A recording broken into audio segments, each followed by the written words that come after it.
ॐ भूर्भुवः स्वः तत्सवितुर्वरेण्यं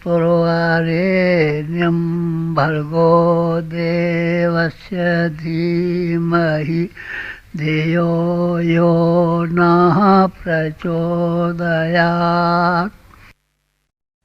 भाइयों, मुनासिब जगह पर मुनासिब काम। नागपुर के संतरे अगर आप अपने यहाँ बोना चाहें तो मीठे नहीं होंगे। बम्बई वाला केला जो उस जमीन में पैदा होता है दूसरी जगह नहीं हो सकता। लखनऊ का आम सारी दुनिया में मशहूर है। अगर वही आम अपने गांव में आप बोएं तो उतना मीठा नहीं होगा जैसे वहाँ का होता है। मरियागिरी का चंदन जितना खुशबूदार होता है उतना ही चंदन, उसी चंदन का पेड़ आप ले आमें और अपने गांव के बगीचे में लगा दें तो उतना खुशबूदार नहीं होगा। देवकंद, जहाँ हम हिमालय पर रहे थे वहाँ एक लंबी वाली शकरकंद जैसी होती है और वो कई दिन तक खाने के लिए काम आ जाती है। शकरकंद वो आपके यहाँ बीज दे दें तो आप बोलेंगे नहीं, पर वो पैदा नहीं होंगे। ब्रह्म कमल, जो कि द्रौपदी ने भीम से आग्रह किया था कि तुम ब्रह्म कमल ला करके दो, ये कहाँ होता है? ये उत्तराखंड में जहाँ गोमुख है उसके आगे तपोवन के नज़दीक ये ब्रह्म कमल होता है। कमल का फूल जमीन पर खिलता है, पानी में नहीं। ये वो जगह पर होता है। आप वहाँ से ले आए बीज ब्रह्म कमल के अपने घर बोना चाहें तो हो सकता है ना, वहाँ नहीं हो सकता। जगह का अपनी महत्ता होती है। हिमालय की अपनी महत्ता है। सारे ऋषियों ने वहीं निवास किया था। स्वर्ग भी पहले वहीं था। ऋषियों की भूमि भी वहीं है। बड़ी सामर्थ्यवान, बड़ी संस्कारवान भूमि है। तो वहाँ हमको भेजा गया और अब हम यहाँ हैं। आपका भी कभी मन हो तो आप आना। गंगा का किनारा, गंगा अपनी आध्यात्मिक शक्तियों को भरे हुए पड़ी है। न केवल उसके पीने के पानी में है कि जहाँ होकर के बहती है वहाँ का वातावरण भी कुछ विशेष रूप से होता है।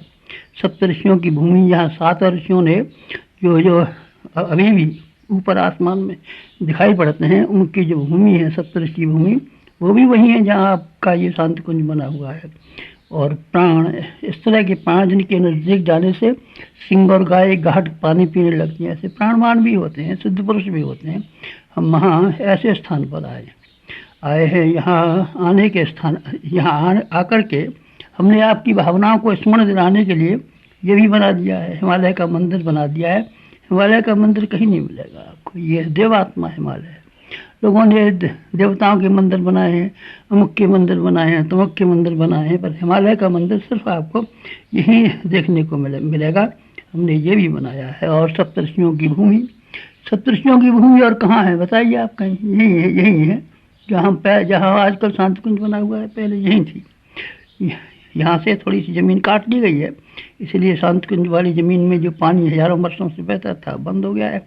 इसके बगल में बहती है, वहाँ भी रास्ता बना दिया है। ये क्या है? ये प्रतीक क्यों बना दिया? प्रतीकों का भी अपना महत्व है। एकलव्य ने द्रोणाचार्य का प्रतीक बना दिया था। रामचंद्र जी ने शंकर जी को जानते तो थे। जब वो वनवास में गए थे तो रोते हुए जब वो फिर रहे थे रामचंद्र जी, तो उनकी धर्मपत्नी ने, सती ने कहा ये तो कैसे भगवान है, रोते फिरते हैं। ये प्रतीक थे। वो प्रतीकों की आवश्यकता, तो उन्होंने शंकर जी के मंदिर का स्थापना की थी रामेश्वरम पर।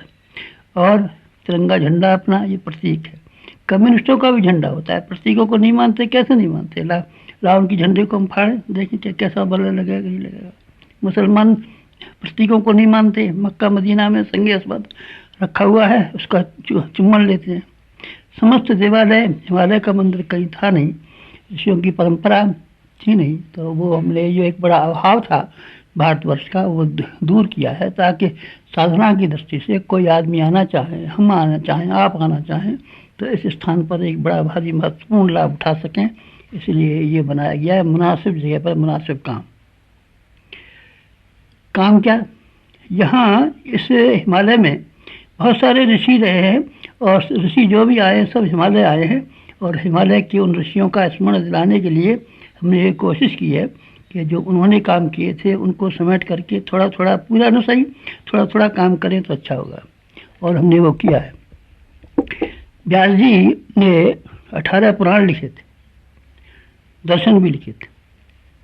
पुराणों का और दर्शनों का लिखता हम नहीं सके, पर हमने अनुवाद किया है, वेदों का अनुवाद किया है। व्यास जी ने जो काम किए थे उस रास्ते पर हम भी चले हैं। और वो जहाँ आप जब शांत कुंज जाएंगे तो आप देखेंगे कि उसकी निशानी यहाँ भी विद्यमान है। पतंजलि ने योगाभ्यास किया था गुप्त काशी में रह करके। आप जब आएंगे तो आप देखेंगे कि आपको जो यहाँ कल्प साधना शिविर कराए जाते हैं, दूसरे शिविर कराए जाते हैं, यहाँ योगाभ्यासों का, प्राणायामों का विधि और विधान आपको सीखने को मिलता है कि नहीं मिलता है। हमने भी किए हैं, हमने भी किए हैं योगाभ्यास, और आप भी सीख सकते हैं। याज्ञवल्क्य ऋषि हुए हैं पुराने ज़माने में, और उनका त्रिगु नारायण में स्थान बना हुआ है। उन्होंने यज्ञ के संबंध में शोध की, यज्ञ से किस तरीके से मनुष्यों के शारीरिक और मानसिक रोगों का निराकरण होना संभव है, और यज्ञ से कि किस तरीके से प्रकृति का वातावरण को ठीक किया जाना संभव है। ऐसी बहुत सी बातें जिनकी महत्ता थी, लोग बाग भूल भाल गए थे, ऐसे हवन कर लेते थे सुगंधी फैलाने के लिए। हमने उसको फिर से वैज्ञानिक उसका शोध करके, उन्होंने जैसे कि याज्ञवल्क्य ऋषि ने किया था, लगभग उसी तरीके से यहाँ शांत कुंज में भी हमने कोशिश की है कि वो परंपराएं चलें। विश्वामित्र ऋषि थे, विश्वामित्र ऋषि है गायत्री के। गायत्री मंत्र जब हम बोलते हैं तो उसका विनियोग है सविता पिता विश्वामित्र ऋषि, गायत्री छंद विनियोग है, ये विनियोग है। इसमें विश्वामित्र से इसकी प्रारंभिक दृष्टा, तो वो विश्वामित्र का यह स्थान भी बना हुआ है, गायत्री का मंदिर भी बना हुआ है शांत कुंज पर। हमने भी किया है। विश्वामित्र की को भी हम गुरु मानते हैं, जो हमारे हिमालय वाले गुरु हैं। अगर विश्वामित्र हों तो आप अचंबा मत मानना। भागीरथ ने हिमालय पर तप किया था, और तप करके ज्ञान की गंगा को लाए थे। यहाँ गंगा को लाए थे, गंगा आई, और गंगा को बेचारे भागीरथ ने जब देखा कि हमारे बूते का नहीं है, और जो गंगा की जब ये कहने लगी कि जब मैं ज़मीन पे गिरूंगी तो सुराख हो जाएगा, तो तुम कैसे मुझे बुलाते हो स्वर्ग से ज़मीन पर। तो उन्होंने, शंकर जी ने उनकी मदद की। शंकर जी ने अपनी जटाएं फैला दी, और स्वर्ग से जब गंगा आई थी तो पहले उन पर शंकर जी की जटाओं में आई, पीछे ज़मीन पर गिरी, भागीरथ आगे आगे चले, इसलिए भागीरथी नाम कहलाया। तो सब मालूम है आपको। ठीक इसी तरीके से भागीरथ तो हम नहीं हैं, पर भागीरथ का जो स्थान था गंगोत्री के पास जो गौरी कुंड है, गौरी कुंड के पास एक शिला है जिसका नाम भागीरथ शिला है। वहाँ बैठ करके एक अनुष्ठान हमने भी किया था 1 साल का, और हम भी ज्ञान गंगा को लाए हैं। ये ऋषियों की परंपरा है। ऋषियों की कोशिश की है कि ऋषिगण जिस रास्ते पर चले हैं उसकी की कोशिश करें, उस रास्ते पर चले जिस वजह से हिमालय धन्य हुआ। हिमालय में क्या बात है, इससे ऊंचे और पहाड़ हैं, बहुत सारे पहाड़ हैं, सारी दुनिया में पहाड़ हैं, पहाड़ों की कोई कमी है क्या। ये इसी वजह से उत्तराखंड प्रख्यात हुआ है कि इसमें 4 धाम भी बने हैं, 5 प्रयाग भी इसमें हैं, 5 गुप्त काशियाँ भी हैं, 5 सरोवर भी हैं। सारे के सारे भारतवर्ष की जो कुछ भी महत्वपूर्ण स्थान हैं, जो कुछ भी तीर्थ हैं, सब इकट्ठे होकर के इसी एक जगह पे एकत्रित हो गए हैं। हमारा भी प्रयत्न इसी तरीके से रहा है। परशुराम जी का नाम सुना आपने? परशुराम जी जो थे उनको शंकर भगवान ने कुल्हाड़ा दिया था, और वो यमुना जी को लाए थे। वो कुल्हाड़ा लेकर के लोगों के सिर काट डाले थे, जो खराब दिमाग वाले थे, बद दिमाग वाले थे, उन बद दिमाग वालों के उन्हें सिर काट के सबके फेंक दिए थे। सिर काटने से मतलब, सिर काटना तो मेरे ख्याल से ऋषि के लिए क्या संभव रहा होगा, और सारी दुनिया के सबके सिर काट डालेंगे और 27 बार सिर काट डालेंगे, तो अलंकारिक मालूम पड़ता है। पर दिमाग बदल जरूर दिए होंगे। दिमाग बदलने के लिए विचार क्रांति की दृष्टि से हम लगभग वही काम करते हैं जो कि परशुराम जी ने फरसा को लेके किया था। फरसा तो हमारे हाथ में नहीं है, पर कलम है और वाणी दोनों ही चीज़ें हमारे हाथ में है, और उन दोनों चीज़ों के सहारे हम लोगों के दिमागों को बदलने के लिए निरंतर कोशिश करते हैं। यमुना जी को भी बुलाए थे, और फरसा भी लिए फिरते थे परशुराम जी भी ऋषि थे। लगभग वही काम हमने भी किया है। एक और ऋषि हुए हैं, उनका नाम, सब ऋषि यहीं हुए हैं उत्तराखंड में ही। ऋषियों ने इस पुनीत भूमि में रह करके कि अपनी तपस्या को हम ठीक तरह से सफल कर सकें, इसीलिए उन्होंने इसी को स्थान को चुना था। हमने भी चुना है, और आपका और हमारा मिलन हो सके इसीलिए हिमालय का जहाँ से शुरुआत होती है हरिद्वार, वह हम बैठे हैं, ताकि आपके लिए भी जाना मुश्किल न हो। ऊँची जगह पर चढ़ना, जहाँ ठंडक पड़ती बहुत है, जहाँ बर्फ़ पड़ती है, जहाँ कोई खाने पीने का सामान नहीं है, वहाँ अगर आप जाएंगे कभी तो फिर मुश्किल पड़ेगी आपके लिए। इसीलिए हमने हरिद्वार मुनासिब समझा कि यहाँ से हिमालय शुरू होता है। गंगा में यहाँ से पहले कोई गंदी चीज़ें नहीं डाली जाती हैं। और बाकी नाले पड़ते हैं और पड़ते हैं, पर यहाँ से पहले नहीं पड़ते, बाद में पड़ते। इसलिए हरिद्वार हमने मुनासिब समझा। चरक ऋषि एक प्राचीन काल में हुए हैं जिन्होंने वनौषधियों के संबंध में तलाशियाँ की थी, खोज की थी। और उनका स्थान कहाँ था? केदारनाथ के पास फूलों की घाटी। एक तो ये थी जहाँ सिखों का गुरुद्वारा है आजकल, वहाँ तो सब तोड़ फोड़ के ख़त्म हो गई, वहाँ तो फूलों की घाटी नहीं है। लेकिन फूलों की घाटी कभी आपका देखने का मन हो तो आप केदारनाथ जाना और गोमुख से आगे तपोवन में जाना। तपोवन, नंदनवन ये ऐसे हैं कि जहाँ विचित्र फूलों की, इसमें ब्रह्मकमल भी शामिल है, आपको वही मिलेगा, कहीं और नहीं मिलेगा केदारनाथ पर। चरक के रास्ते पर हम भी चले हैं। यहाँ कभी आप आएँ तो वनौषधियाँ के प्राचीन स्वरूप को ठीक तरीके से खोजबीन करने के लिए और उनके सही और गलत होने की के बाबत जानकारी प्राप्त करने के लिए यहाँ शोध संस्थान का जो कुछ भी संभव है, पुराना और नया, पुराने ढंग से कैसे शोध की जाती थी और नए ढंग से कैसे की जाती हैं, ये हमने यहाँ बनाने की कोशिश की है। जमदग्नि उत्तरकाशी में हुए थे और वो उत्तरकाशी में आरण्यक था। आरण्यक किसे कहते हैं? आरण्यक उसे कहते हैं जो कि वानप्रस्थ लेकर के समाज सेवा के लिए जो आदमी तैयार हो जाते हैं, उनको उस स्थान को आरण्यक कहते हैं। गुरुकुल छोटे बच्चों का होता है, विद्यार्थियों का होता है। हमने गुरुकुल और आरण्यक, वहाँ तो आरण्यक ही था, लेकिन यहाँ हमने गुरुकुल और आरण्यक दोनों ही चलाने की कोशिश की है। बच्चों का भी यहाँ विद्यालय है, महिलाओं का भी यहाँ विद्यालय है, और ख़ास विद्यालय जिसको कहना चाहिए, जो हिंदुस्तान भर में शायद ही कहीं आपको देखने को मिले है। प्रचारक और लोक से भी तैयार करने के लिए हमने यहाँ बनाया है। भगवान बुद्ध ने भी बनाए थे, नालंदा में बनाया था और तक्षशिला में बनाया था। उनको बना करके उन्होंने प्रचारक और कार्यकर्ता तैयार किए थे। कार्यकर्ताओं को संगीत की शिक्षा, व्याख्यानों की शिक्षा, समाज सेवा की शिक्षा, चिकित्सा की शिक्षा, ये सारी शिक्षाएँ यहाँ दी जाती हैं। ये जमदग्नि का है। नारद जी का तो नाम सुना है ना आपने, बस वो संगीत के द्वारा सारे के सारे भक्ति का प्रचार करते थे और सारे हिंदुस्तान भर में, सारे विश्व में घूमते थे और भगवान के पास जा पहुँचते थे। उनका कहाँ स्थान था? रुद्रप्रयाग में उन्होंने तप किया है।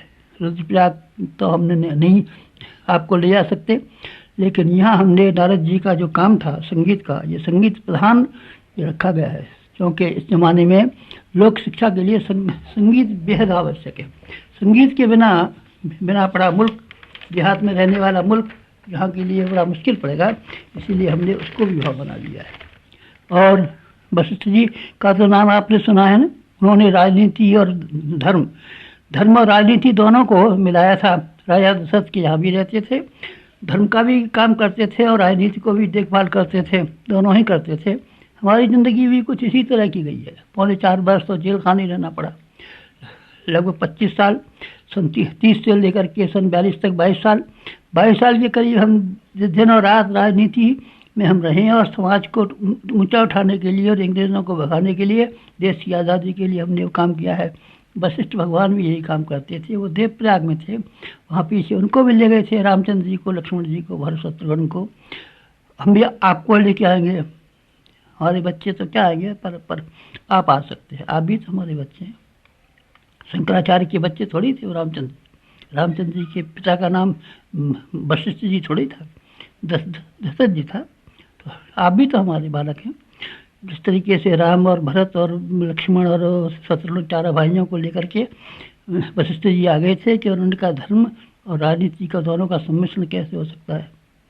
आपने शंकराचार्य का नाम सुना है ना, जिन्होंने चारों धाम बनाए थे। चारों धाम ये जो है कौन से, रामेश्वरम, द्वारका और बद्रीनाथ और जगन्नाथपुरी, चारों धामों में जो 4 मठ उन्होंने स्थापित किए थे। और शंकराचार्य युग के निवास करने का स्थान ज्योतिर्मठ था। ज्योतिर्मठ के पास शहतूत का एक था पेड़, उसी के नीचे उनकी गुफा थी, वहीं रहते थे और वहीं उन्होंने अपने ग्रंथ लिखे थे और वहीं तप किया था और वहीं जो कुछ भी काम कर सकते थे धाम बनाने का, वो भी ये योजनाएँ वहीं से चलाई थी। मानधाता को कह करके उन्होंने वो काम वहीं से कराया था। हम भी यहीं बैठे रहे हैं और हमने 2400 धाम, गायत्री के धाम 2400, और धाम थोड़े से हैं। शंकर जी का एक ही धाम है बेचारे का, रामेश्वरम, और जगन्नाथ जी का एक ही धाम है और उनका बद्रीनाथ का एक ही धाम है, लेकिन हमने गायत्री के 24 धाम बनाए। आपने पिप्पलाद ऋषि का नाम सुना है? वो यहीं रहते थे हिमालय पर, लक्ष्मण झूला के पास। पीपल के फल खा करके ही उन्होंने ज़िंदगी काट डाली, क्योंकि वो जानते थे कि जैसा खाए अन्न वैसा बने मन। अगर हम मन को अच्छा बनाने की फिक्र में हैं तो सबसे पहले शुरुआत अच्छे अन्न से खानी चाहिए। अच्छे अन्न का मतलब होता है बिना बेईमानी से कमाया हुआ, बिना हराम का। जो आदमी ने 20 की कमाई से कमाया है, उसी को खा करके। पीपल के पेड़ उन दिनों ज़्यादा थे, यहाँ उनके फल भी ज़्यादा होते होंगे, तोड़ ताड़ के रख लेते होंगे, साल भर तक उसी को पीस कूट करके काम निकाल लेते होंगे। हमारा भी आहार ऐसे ही रहा है। आपको मालूम है ना, जौ के ऊपर कितने दिन तक रहे हैं। अभी भी हमारा अन्न सात्विक है, जो हम खाते हैं हिसाब से खाते हैं, बेहिसाब नहीं खाते। सूत और सोनिक ये भी ऋषि है। ये कहाँ रहे? हिमालय पे। कौन सी जगह? ऋषिकेश। ऋषिकेश में उन्होंने पुराणों की कथाएं कहते थे। सूतोवाच्य, सोनिक ने पूछा, सूत जी ने कहा, पुराणों की कथाएं कहते रहते थे। पुराने समय के ज़माने के तो 18 पुराण 18 समय पर लिखे गए थे। हमने एक प्रज्ञा पुराण ही बना दिया नया है। एक खंड तो छप भी चुका था बहुत दिन पहले, 2 खंड अभी तैयार हो गए हैं। ये भी शायद इसी साल में छप करके मिल जाएंगे आपको। ये 18 पुराणों को जगह पर 18 खंड का शायद ये प्रज्ञा पुराण हो। तो ये काम भी ऋषियों के काम हैं। एक एक ऋषि ने एक एक काम किया था, लेकिन हम सारे ऋषियों के कामों का समन्वित करके एक तरह का ये क्या कहते हैं, पिसा कुटा चूरन जैसा बना रहे, 36 मसाले का चूरन। ऐसे सारे ऋषियों का ये बनाने की हमने कोशिश की है। हर्षवर्धन थे जिन्होंने हर की पौड़ी पर बैठ करके अपना सर्वस्व दान किया था, और उसी से तक्षशिला का विश्वविद्यालय बनाया गया था। हमारे पास आप कौन है? हर्षवर्धन? हर्षवर्धन नहीं है, बिल्कुल छोटे आदमी हैं। जो कुछ भी था हमारे पास वो हमने सबका सब दिया है। बुद्धि से, अकल से, अभी हम बता के चुके थे आपको, सब दिया है। हर्षवर्धन की नकल करने के लिए यहाँ हमने वो परंपरा हर की पौड़ी के नज़दीक थी, वो हमने शांतिकुंज में ही ला करके स्थापित कर दिए। कणाद ऋषि विज्ञान को और अध्यात्म को मिलाने के लिए कोशिश किया करते थे। उन्होंने एटम के संबंध में, औरों के संबंध में बहुत सारी खोजें की हैं। ये अपना ब्रह्म वर्चस्व केवल विज्ञान और अध्यात्म को मिलाने की कोशिश करता है। आप ये देख रहे हैं ना, हिमालय की परंपरा, ऋषियों की परंपरा को हमने जहाँ जिंदा रखा है। बुद्ध का नाम सुना है ना आपने? धर्मचक्र प्रवर्तन के लिए उनके कितने शिष्य थे जो आकर के अपना समय समय पर साधनाएं किया करते थे, उपासनाएं करते थे। वहीं रहते थे, बुद्ध के पास नहीं, वहाँ नहीं रहते थे। नालंदा में रहते थे, कुछ तक्षशिला में रहते थे, कुछ हिमालय में, कुछ कहाँ। बुद्ध की परंपरा को भी हमने कायम रखा है। यहाँ शांत कुंज में विश्वविद्यालय थे 2। अब 2 विश्वविद्यालय तो नहीं है, पर अपने विषय का एक ही विश्वविद्यालय है। इसमें ज़्यादा आदमी है, कम आदमी है, विद्यार्थी कम है कि ज़्यादा है, इसकी बिल्डिंग बड़ी बनी है कि छोटी बनी है, ये गवर्नमेंट से मान्यता प्राप्त है कि नहीं, ये बेकार बात है, मत देखिए। लेकिन धर्मचक्र को प्रवर्तन करने के लिए, पहिए को घुमाने के लिए, प्रज्ञा चक्र को घुमाने के लिए यहाँ बुद्ध का जैसा क्रियाकलाप आप शांतिकुंज में पाएंगे। हिमालय की गतिविधि का एक जहाँ ये भी है।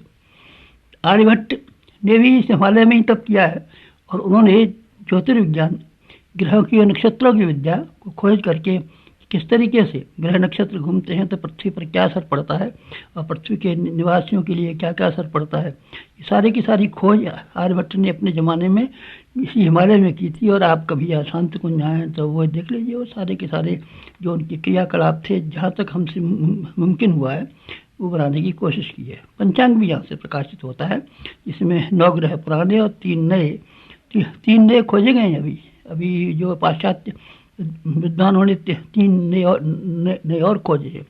प्लूटो है एक, इसमें एक नेपच्यून है, एक हर्षिल है। ये सारे ग्रहों को 3 को लेकर के 12 ग्रहों का पंचांग केवल यहाँ से प्रकाशित होता है और कहीं से नहीं होता।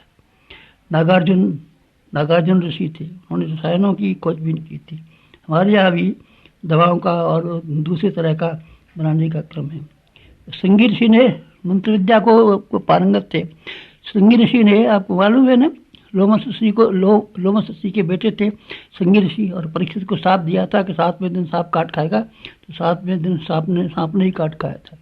और उन्होंने जाकर के यज्ञ कराया था राजा दशरथ का। उनके बच्चे नहीं होते थे, तो पुत्र यज्ञ कराने के लिए श्रृंगी ऋषि को ठीक समझा गया। श्रृंगी ऋषि ने मंत्र विद्या को पारंगत किया था और उन्हीं की वजह से राजा दशरथ के 4 बच्चे पैदा हुए। ये सिंगी ऋषि की मंत्र विद्या थी। ये भी सिंगी ऋषि हिमालय पर रहते थे। मंत्र विद्या के बारे में, गायत्री के बारे में हम कोशिश करते हैं, दोनों नवरात्रियों में यहाँ अनुष्ठान कराते हैं। जो भी आदमी समय समय पर आते हैं वो सब गायत्री का अनुष्ठान करते हैं। यहाँ कैलाश पहाड़ कहाँ था, ये स्वर्गारोहण बताता हूँ आपको। ये स्वर्ग भी है। हिमालय केवल ऋषियों की भूमि नहीं है, देवताओं की भूमि भी है। इसको स्वर्ग भी कहा गया है। सबसे पहले उसके हिसाब से कि इंद्र कौन मनुष्य थे, इतिहास के हिसाब से हमारे एक लेख अखंड में छपा है। उसमें हमने ये बताया है कि स्वर्ग के आसमान पर न हो करके अगर जमीन पर रहा होगा तो ये हिमालय वाले हिस्से हो रहा होगा। कैलाश पर्वत इसी में, नंदनवन जो कि स्वर्गलोक में था वो यहीं, तपोवन यहीं, मानसरोवर यहीं है। कहाँ है? गोमुख से जरा से आगे चलेंगे आप, क्या हमारे गुरुदेव का थोड़ी दूर पर निवास है, वो कैलाश भी यहीं। वो कैलाश तो अलग था जो तिब्बत वाला है, और वो तो चीन के हाथों चला गया। तो उसको तो हम कैसे कहें कि शंकर जी को चीन छीन ले गया। लेकिन ये कैलाश पर्वत इसी पर है, इसलिए ये स्वर्ग भी है। क्या है हिमालय? स्वर्गारोहण करने के लिए पांडव जब गए थे तो वो यहीं गए थे। कहाँ? स्वर्गारोहण का स्थान है, कभी आप जाएं तो बद्रीनाथ से आगे वसुधारा, वसुधारा से आगे जाके स्वर्गारोहण का एक पहाड़ है। सुमेरु पर्वत सुना है आपने? सारे देवता उसी पर रहते थे। सोने का पहाड़ था। हमारे पास फोटोग्राफ है उसका, जो हम गए थे तो वहाँ का स्वर्गारोहण वो जो था, क्या नाम है, सुमेरु पर्वत ऐसा है कि वहाँ प्रातः काल से लेकर के बाकी समय तक का किस समय पर सुनहरे रंग का छाया रहती है। ध्रुव ने तप यही किया था। और श्री कृष्ण भगवान जो तप करने के लिए श्री कृष्ण भगवान भी गए थे। उनकी रुक्मिणी और वो दोनों, क्योंकि कोई उनको संतान का इच्छुक नहीं था तो उन्होंने तप किया था। और तप करने के बाद में रुक्मिणी समेत उन्होंने तप किया। तप करने के बाद में ये हुआ। वाल्मीकि और सीता का घटना तो आपने सुनी है ना। रामचंद्र जी ने जब सीता जी को वनवास दिया था तो वो वाल्मीकि आश्रम में रही थी, और वहाँ लव और कुश नाम करके 2 ऐसे बालक पैदा हुए थे जो रामचंद्र जी से, उनसे लक्ष्मण जी से लोहा लेने के लिए, हनुमान जी से लोहा लेने के लिए तैयार हो गए थे। आपने शकुंतला का नाम सुना है? चक्रवर्ती भरत जिसके नाम पर जिसका नाम भारतवर्ष पड़ा, ये कौन थी? ये वो थी जो कर्ण ऋषि की बेटी थी। और उस बच्चे का, भरत का पालन जो हुआ था, यहाँ कोटद्वार नाम का एक जगह है हिमालय में ही, वहीं पैदा हुए थे। तो ये सारी की सारी चीज़ें हिमालय की सकोड़ करके हमने उनका एक मंदिर भी विशाल बना दिया है। ये सब चीज़ें कहाँ हैं? अगर आप देखना चाहें तो आप यहाँ करके देख भी सकते हैं। हमने एक छोटी पुस्तक भी छापी है रंगीन, जिसमें इन सब स्थानों का हिमालय की बताने की कोशिश की है कि ये कहाँ है। ये 5 प्रयाग हैं हिमालय में, 5 काशियाँ हैं हिमालय में, 5 सरोवर हैं हिमालय में, 4 धाम हैं। 4 धाम कौन से? बद्रीनाथ, केदारनाथ, गंगोत्री, यमुनोत्री, 4 धाम ये भी कहलाते हैं। तो ये सारे के सारे पुनीतम स्थान जिसमें बने हुए हैं, उसका हमने मंदिर भी बनाया है। और उससे आपका संबंध जोड़ने की ये बीच की कड़ी है। सीढ़ी का पहला पाँव जहाँ रखा जाता है ऊपर चढ़ने के लिए, तो पहले पाँव को मुख्य मानते हैं, उसको देहर कहते हैं। ये देहर है, इसीलिए हरिद्वार उसका नाम रखा गया है। यहाँ पहाड़ों पर जाने के लिए पार्वती जी ने तप यहीं किया था। यहाँ एक बिल्लेश्वर मंदिर है, वहाँ पार्वती जी ने तप किया था। और वहाँ जहाँ त्रियुगी नारायण के नज़दीक ही उनका विवाह हुआ था।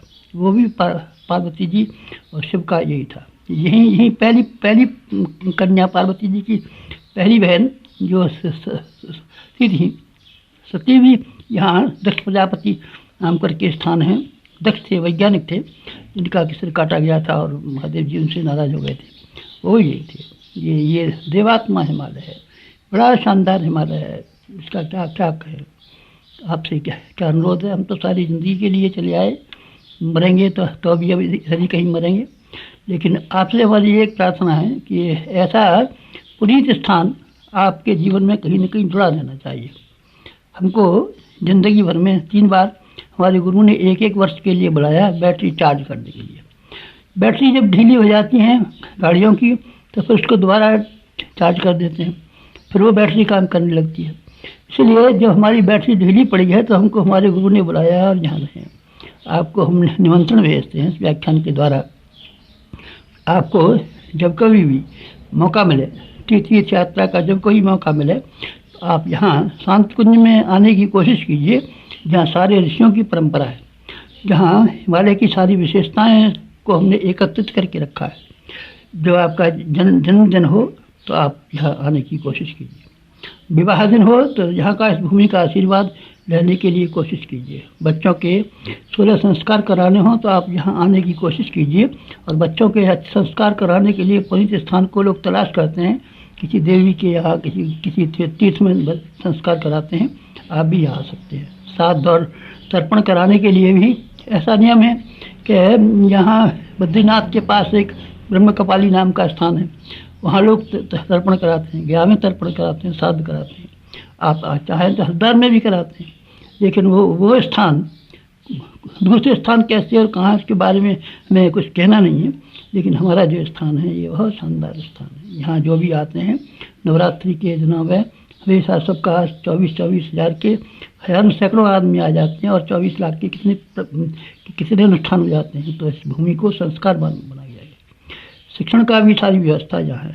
शिक्षण के लिए आपका कोई मन हो कि गुरुजी ने जो सीखा था उसको चल कर के हम भी सीखें, तो यहाँ 10 दिवसीय शिविर भी होते हैं, 1 महीने के शिविर भी होते हैं, दोनों ही शिविर होते हैं। है तो छोटा स्थान, पर आप ऐसे मान लीजिए कि गणेश जी जो थे उन्होंने राम नाम लिख करके सारा चक्र परिक्रमा लगा ली थी, और सारा परिक्रमा लगाने के बाद में उनको सारे के सारा पुण्य मिल गया था, जो कि विश्व की परिक्रमा के मिलना चाहिए था।